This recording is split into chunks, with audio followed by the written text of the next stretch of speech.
오늘 말씀의 제목은 부활의 큰 기쁨이라는 제목입니다. 오늘 우리가 읽은 요한복음 20장의 전체 내용은 이런 내용입니다. 금요일 오후에 예수님이 십자가에 달려 돌아가셨고 바로 다음 날인 토요일은 유대인들에게 거룩한 안식일이어서 예수님의 시신은 급히 무덤에 안치되었습니다. 유대인들은 안식일 날 이 십자가에 못 박혀 죽은 사람의 몸이 거기에 달려 있는 것을 원치 않았습니다. 그래서 그러면 부정하다고 그걸 내려놓기를 원했어요. 그래서 예수님이 금요일 날 오후 3시에 돌아가셨기 때문에 밤이 될 때까지 금방 시간이 지나가는 상황이었습니다. 그래서 예수님의 시신은 이렇게 온전하게 이렇게 씻기고 또 준비되지 못한 상태에서 무덤에 안치되었습니다. 그래서 안식일 토요일이 지나가고 나서 우리로 말하면 바로 이 주일날 아침, 이른 아침에 막달라 마리아는 지난 금요일에 못다한 예수님의 장례를 마치려고 향품을 준비해서 무덤을 찾아갔습니다. 그런데 놀랍게도 무덤의 돌문은 열려 있고 예수님의 시신은 보이지 않는 것입니다. 그녀는 급히 돌아가서 베드로와 요한에게 알렸고 두 제자가 와서 그 상황을 확인하게 되었습니다. 그런데 오늘 이 두 제자가 와서 그 예수님의 시신이 놓였던 그 무덤의 상황을 본 것을 지금 기록하는 내용이 나와 있는데요. 거기 보면 이런 20장 7절에 이런 표현이 있어요. 또 머리를 쌌던 수건은 세마포와 함께 놓이지 않고 딴 곳에 쌌던 대로 놓여 있더라. 지금 독특한 표현을 여기 지금 담아 두었는데 마치 경찰이 어떤 사건이 일어난 곳에 와서 현장 검증을 할 때 그 특이한 상황을 이렇게 기록해 둔 것처럼 여기에 기록해 두었다는 것입니다. 그러니까 분명히 저 무덤에 예수님의 시신을 머리에 이렇게 수건을 싸고 몸에는 세마포를 입어서 저기 안치해 두었는데 예수님의 시신이 그 몸이 사라졌다는 것입니다. 그런데 그를 쌌던 세마포와 수건은 그대로 있는 거예요. 이상하죠? 몸만 어디로 사라져버린 거예요. 그리고 세마포와 시신은 머리 수건은 그대로 있는데 마치 그 나비가 뇌의 고치에서 빠져나가듯이 그 자리에서 정확하게 머리에 있는 위치에 수건이 있고 또 옷을 덮었던 그 몸을 덮었던 곳에 세마포가 있는 상태에 있는 것입니다. 그러니까 이게 지금 사람들이 와서 이걸 도둑이 훔쳐갔다면 아마 이 세마포와 이 머리 수건이 여기저기 흩어져 있었겠죠. 또 그리고 누가 그걸 감추려 했다면, 이렇게 의도했다면 이렇게 딱 세마포과 머리 수건을 다 이렇게 한쪽에다 개놨겠죠. 근데 그게 아니고 마치 그 나비가 누에서 쫙 빠져나가듯이 그대로 그 예수의 몸을 감쌌던 세마포 그 자리, 또 머리를 감쌌던 수건이 그대로 있는 상태에서 마치 몸만 빠져나간 것 같은 그런 상황이었다는 거예요. 이상하다. 그것은 예수님께서 변형되어서 지금 빠져나간 것입니다. 그런 상황이었는데 아무튼 예수님이 다시 살아나신 것을 그때는 알지 못했기 때문에 제자들은 고개를 가욱가욱 거시면서 다시 돌아갔던 것입니다. 두 제자는 무덤을 떠나고 막달라 마리아만 울면서 주님의 시신이 어디 갔을까 안타까운 마음으로 찾았습니다. 그때 부활하신 주님께서 마리아에게 나타나셔서 마리아야 라고 부르셨습니다. 마리아는 큰 기쁨으로 주님을 알아보고 주님의 분부한 말씀을 제자들에게 전하게 되었습니다. 그가 가서 맨 먼저 제자들에게 선포했던 말은 내가 주를 보았다. 십자가에 죽었던 그 예수님께 다시 살아나셨다라는 것을 전했던 것입니다. 그리고 오늘 읽은 말씀은 아직 예수 부활을 믿지 못한 제자들이 두려움 속에서 문을 걸어 잠그고 숨어 있었는데 부활하신 예수님이 그들 가운데 갑자기 나타나셨던 것입니다. 분명히 오늘 말씀 보면 그 문을 걸어 잠그고 두려워 숨어 있었다고 했는데 누가 문을 열어주지 않았는데 예수님이 그들 가운데 임하셨다는 것입니다. 그리고 너희 가운데 평강이 있을지어다 라고 말씀하시고 제자들에게 십자가에 못 박히셨던 자신의 손과 창에 찔리셨던 자신의 옆구리를 보여주셨습니다. 그러자 제자들이 주님을 알아보고 기뻐했다는 것입니다. 여러분, 예수님께서 그 무덤에서 부활하셔서 다시 새로운 몸을 입으셨다는 것은 우리가 가진 이 육신, 이 육체를 다시 고쳐가지고 새로운 몸을 입었다는 게 아닙니다. 그게 아니에요. 예수님의 부활하신 몸은 이후에 우리가 받게 될 그러한 부활의 몸의 첫 번째 근거가 되는 몸입니다. 근데 그 몸은 우리가 상상할 수 없는 그런 모습으로 변형이 일어난 겁니다. 트랜스폼, 변화가 일어난 거예요. 다시 말해 육적인 몸이 신령한 몸으로 바뀌고 약한 몸이 강한 몸으로 바뀌고 이렇게 병들고 죽어가는 몸이 아니라 영원히 사는 생명의 몸으로 바뀌신 것입니다. 뿐만 아니라 예수님의 몸은 분명히 몸의 형체를 가지고 있는데 이렇게 문이 잠겨 있는 그곳에 순식간에 들어오실 수 있는 몸이었어요. 여러분, 기독교의 신앙은 영의 부활을 믿는 것만이 아닙니다. 영은 죽지 않아요. 영은 하나님 그대로 돌아갑니다. 기독교의 신앙의 핵심은 몸의 부활입니다. 그래서 사도신경 마지막에 우리는 몸의 부활과 영생을 믿습니다 라고 하는 거예요. 몸의 부활이에요. 몸의 부활. 이 몸의 새로운 변화를 일으킨 그런 모습으로 부활하게 된다는 것입니다.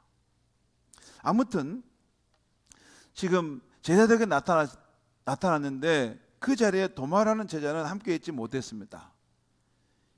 그래서 예수님이 부활하셨다는 제자의 말을 믿지 않았습니다. 제자 도마는 자신이 직접 확인해 봐야 믿겠다고 한 것입니다. 다시 일주일이 지난 후에 부활하신 주님께서 나타나셨습니다. 마치 그리고 도마가 했던 말을 다 들으셨던 것처럼 도마야, 너는 내 손을 내밀어 나의 십자가에 못 박힌 이 손을 만져보라. 그리고 나의 옆구리에 너 손을 넣어보라 하면서 믿음 없는 자가 되지 말고 믿는 자가 되라 말씀하십니다.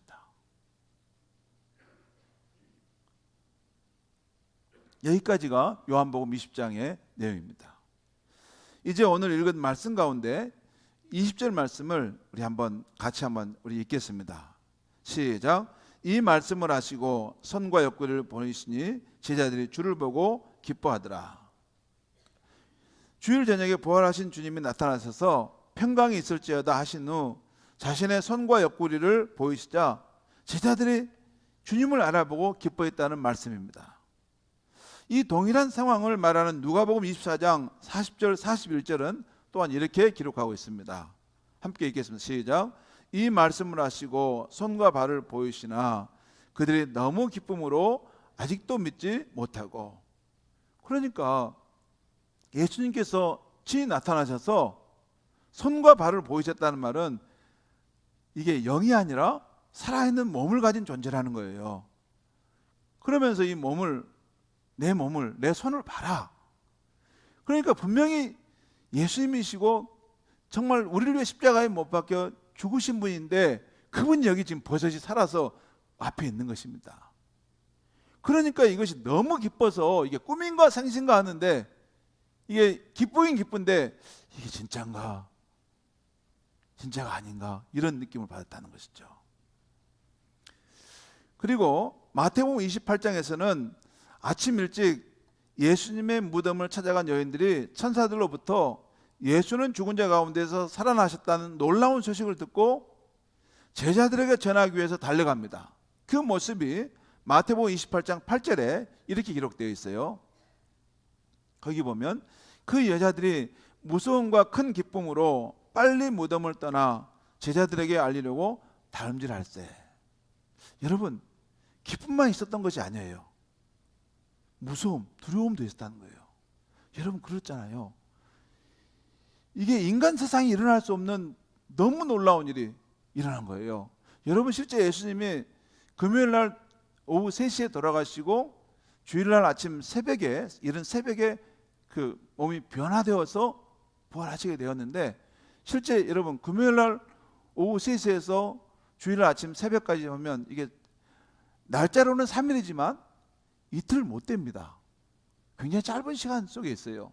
그러니까 바로 이틀 전에 그들이 스승이었던 예수께서 십자가에 못 박혀 처참하게 죽는 모습을 볼 때 너무나 큰 슬픔과 그 괴로움, 그 고통이 임했는데, 그로 인해 잠을 못 잘 만큼 마음이 슬펐는데, 그 예수님이 무덤에서 살아나셨다는 것을 직접 본 거예요.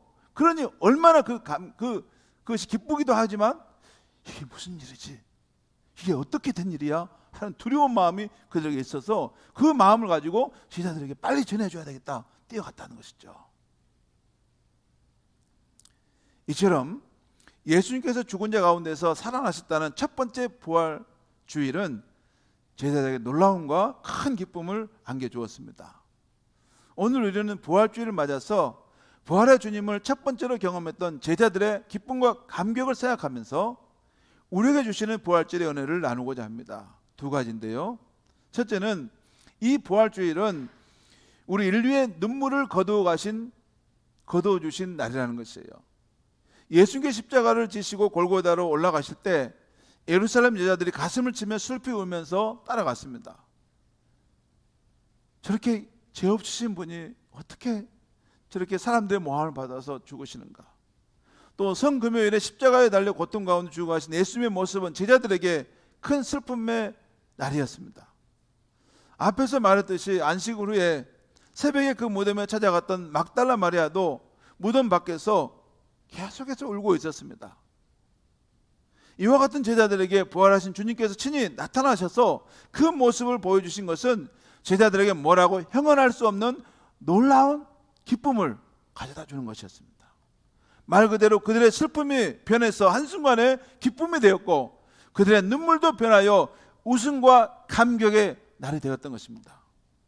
사실 예수님은 이미 잡히시기 전날 밤에도 제자들에게 이런 말씀하셨습니다. 요한복음 16장 22절 말씀에 지금은 너희가 근심하나 내가 다시 너희를 보리니, 지금 십자가를 눈앞에 두고 이제 십자가의 죽음을 당하신다는 말씀할 때 제자들이 근심하고 염려했다는 것입니다. 하지만 너희가 다시 나를 보게 될 것인데 너희 마음이 기쁠 것이요 너희 기쁨을 빼앗을 자가 없을 것이다.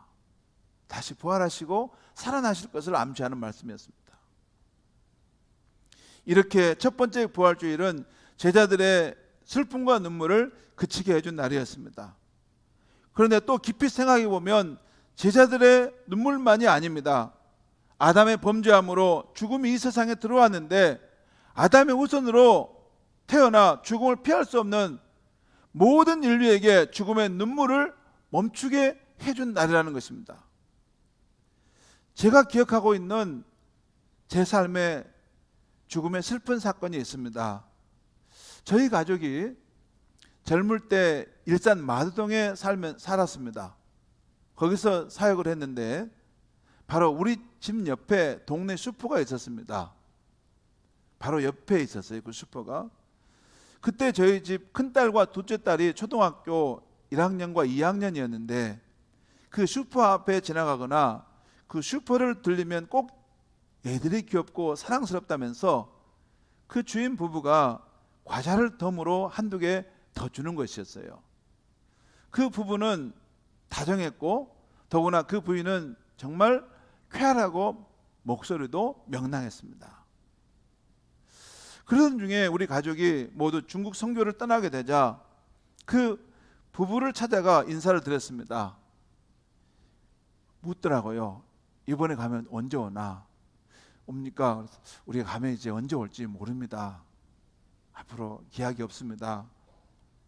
그랬더니 정들었는데 이제 떠나냐고 하시면서 우리 애들에게 잘 가라 하면서 다시 한번 과자를 듬뿍 담아가지고 애들에게 가방에 채워주는 것이었어요. 그런데 우리 가족이 2년 동안 중국 선교를 다녀온 후에 우연히 찾아가 보았더니 그 슈퍼의 아주머니는 안 보이고 아저씨만 혼자 쓸쓸하게 슈퍼를 보고 있는 것이었습니다. 왜 아주머니는 안 보이시냐고 물었더니 암에 걸려 병원에 입원 중이라는 것입니다. 그 후 몇 개월도 못 되어 아주머니는 세상을 떠나고 아저씨만 쓸쓸하게 남게 되었습니다. 그 슬픔이 얼마나 컸는지 아저씨 혼자 얼마간 슈퍼를 운영하시더니 결국 문을 닫고 다른 업종으로 그 가게를 넘겨 주신 것을 제가 보았어요. 그리고 그 명랑하고 밝았던 그 부부인데 그 아저씨가 그대로 어디로 가셨는지 제가 알 수 없었습니다. 성도 여러분, 이 세상은 결국 사랑하는 이를 떠나보내야 하는 슬픔과 눈물의 세상입니다.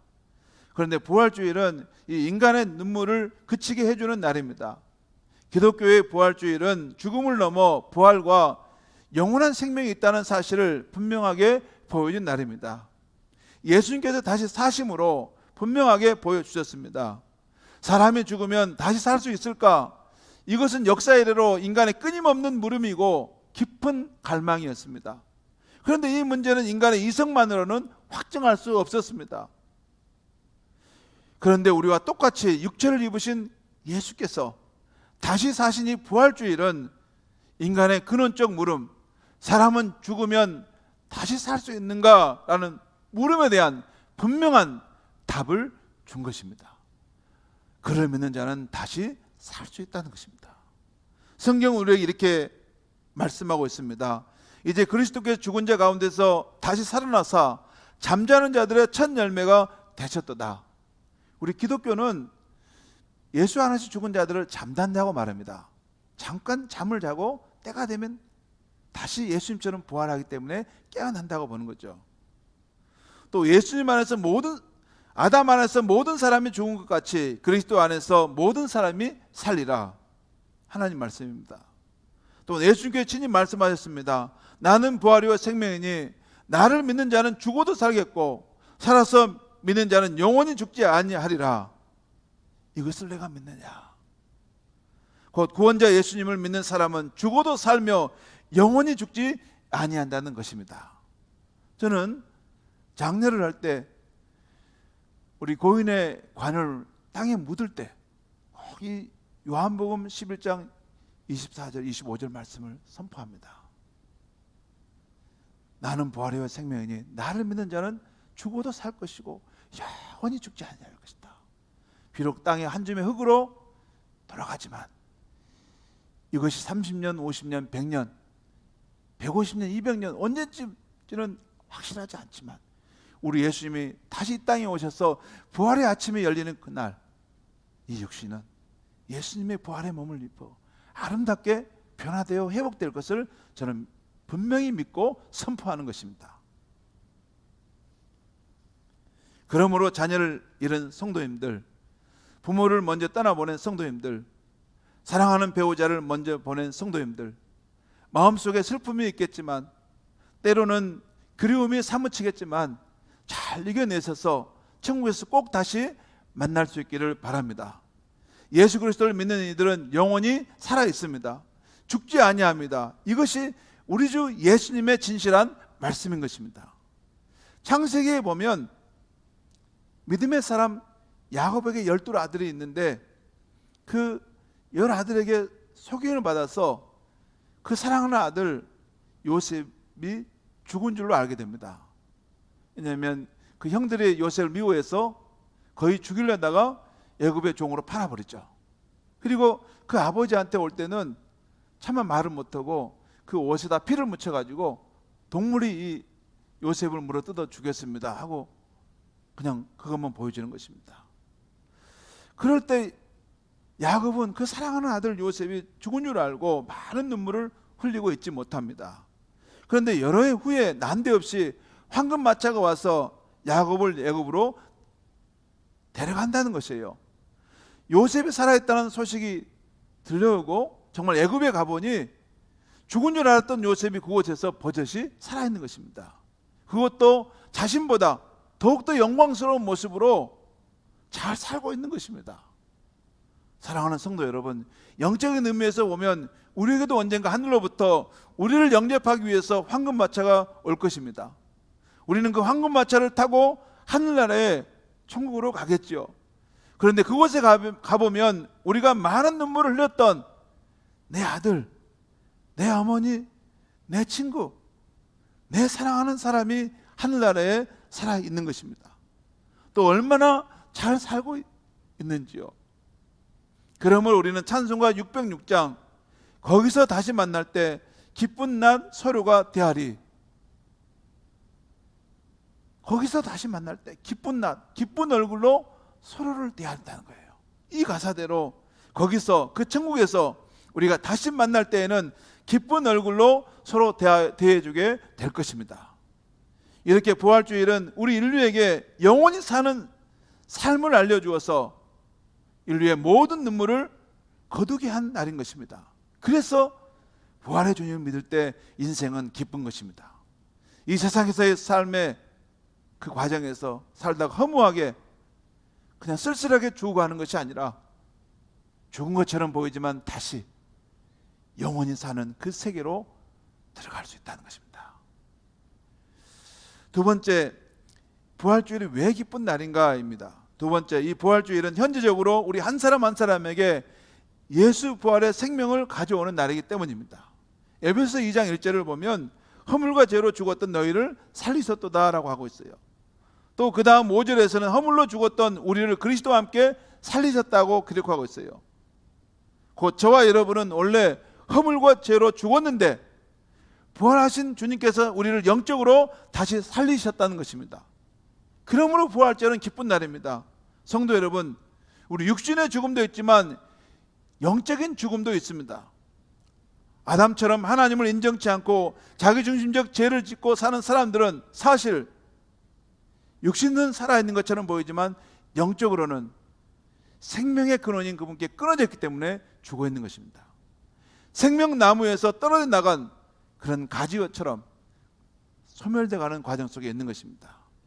이런 분들은 영이신 하나님과 끊어진 영적 상태가 다시 연결되어야만이 영원히 살 수 있게 되는 것입니다. 그런데 예수님은 십자가에서 우리 죄를 대신하여 죽으심으로 우리의 죄를 속죄해 주셨고 또 3일 만에 부활하셨습니다. 이제 누구든지 예수를 믿고 영접하는 자는 예수의 생명을 얻어 그 심령이 거듭나게 되는 것입니다. 위로부터 내려오는 새로운 생명을 받는 것입니다. 지금까지는 하나님과 소통할 수 없었는데 이제는 하나님과 소통하게 되고 하나님의 자녀됨의 기쁨을 맛보며 살아갈 수 있는 것입니다. 그래서 요한복음 1장 12절 이하에는 예수를 영접하는 자, 곧 그 이름을 믿는 자들에게는 하나님의 자녀가 되는 권세가 주어지는데 이것은 하나님의 생명으로부터 태어난 그 생명을 받은 자녀라는 것입니다. 여러분, 예수를 믿으면 그냥 좀 윤리적으로 도덕적으로 착한 크리스찬이 되는 게 아닙니다. 아니에요. 신비로운 일이 있는데 우리 내면에 하나님을 알지 못했던 죽었던 영혼이 다시 하나님의 생명을 부여받아서 살아나는 것입니다. 그것이 거듭남입니다. 이런 의미에서 이 부활절은 우리 인류에게 영적 부활을 가져온 날입니다. 이 부활절이 있음으로 해서 하나님을 떠나 죽어가던 수많은 영혼들이 다시 살아났던 것입니다. 죄를 짓고 살던 옛사람을 벗어버리고 새 사람이 되었던 것입니다. 나를 지으신 창조주 하나님을 알게 되면서 새로운 인생의 목적을 알게 되고 새로운 사랑을 하게 할 수 있게 되고 새로운 인생을 삶을 살아가게 된다는 것입니다. 그뿐 아니라 부활하신 주님은 영적 생명을 받은 이들을 고아처럼 버려두지 아니하고 지금도 그분의 성령, 홀리 스피릿, 성령을 그의 마음속에 보내주셔서 새로운 삶을 살아가도록 도와주시는 분이십니다. 그러므로 예수님이 다시 사셨음을 온 세상에 알리는 이 부활주일은 참으로 기쁜 날인 것입니다. 그래서 우리는 주의 말씀 받은 그날 참 기쁘고 복되도다. 이 기쁜 마음 못 이겨서 온 세상에 전하노라 라는 찬송을 하는 거예요. 여러분, 교회 와서 찬송을 불러보면 좀 이상하지 않습니까? 그게 어떤 기쁨이기에 그 기쁜 마음을 이기지 못해서 너무나도 그 마음이 기쁨으로 충만히 넘쳐난다는 것입니다. 세상에 줄 수 없는 평안함과 기쁨과 그 감사와 놀라운 능력을 그 마음속에 갖게 된다는 거예요. 그래서 너무 좋으니까 내가 아는 그 예수 그리스도를 사람들에게 소망의 주가 되신다는 걸 전하는 것입니다. 사랑하는 성도 여러분, 오늘 우리 교회는 부활주일을 기념하여 예수 부활 생명으로 태어남을 축하하는 뜻깊은 세례식을 베풀었습니다. 오늘 세례를 받아 예수 생명의 삶을 이제 처음으로 시작하는 분들과 이제 이미 세례를 받아 새 생명의 길을 걸어가는 모든 성도님들에게 예수 부활의 큰 기쁨이 다시 한번 임하기를 바랍니다. 그리고 오늘 두려워하는 제자들에게 나타나 너에게 평강이 있을지어다, 아버지께서 나를 보내신 것처럼 나도 너희를 세상에 보내노라 하신 주님의 말씀을 기억해야 하겠습니다. 처음에 제자들처럼 우리도 두렵고 연약했습니다. 그러나 우리에게 성령을 받으라 하신 주님의 뜻에 순종하여 성령의 충만함을 받으면 됩니다. 성령의 충만함을 우리가 받아서 예수 생명의 향기를 날리고 어디에서든지 예수 부활의 증인으로 살아가시기를 주의 이름으로 축원합니다. 기도하겠습니다. 하나님 아버지, 또 우리의 구원자가 되신 예수님, 죄와 죽음의 어두운 그림자 속에서 슬픔과 염려 가운데 살아갈 우리 인생을, 그 모든 것을 떨쳐버리고 부활의 생명, 부활의 능력, 부활의 기쁨 가운데 살아갈 수 있도록 예수님께서 무덤문을 여시고 다시 부활하여 주셨음을 인하여 감사합니다. 예수님의 부활하심으로 인해서 예수를 믿는 우리도 때가 되면 그 부활의 몸으로 변화되며 영원히 살게 될 줄 믿습니다. 그 천국에서 사랑하는 우리 가족들을 다시 만나서 새하늘과 새 땅에서 주와 함께 살게 될 줄 믿습니다. 또한 지금 오늘 이 자리에 코로나로 힘들고 어려운 삶의 현장 가운데 예수님의 부활의 능력이 성령의 능력으로 우리 안에 임하게 된 줄 믿습니다. 우리가 날마다 생명의 능력으로 살아가게 하시고 예수님의 아름다움의 그 능력을 이웃과 세상에 나누어지며 사랑을 베풀어가는 우리의 삶이 되게 하여 주시옵소서. 예수님의 이름으로 기도하옵나이다. 아멘.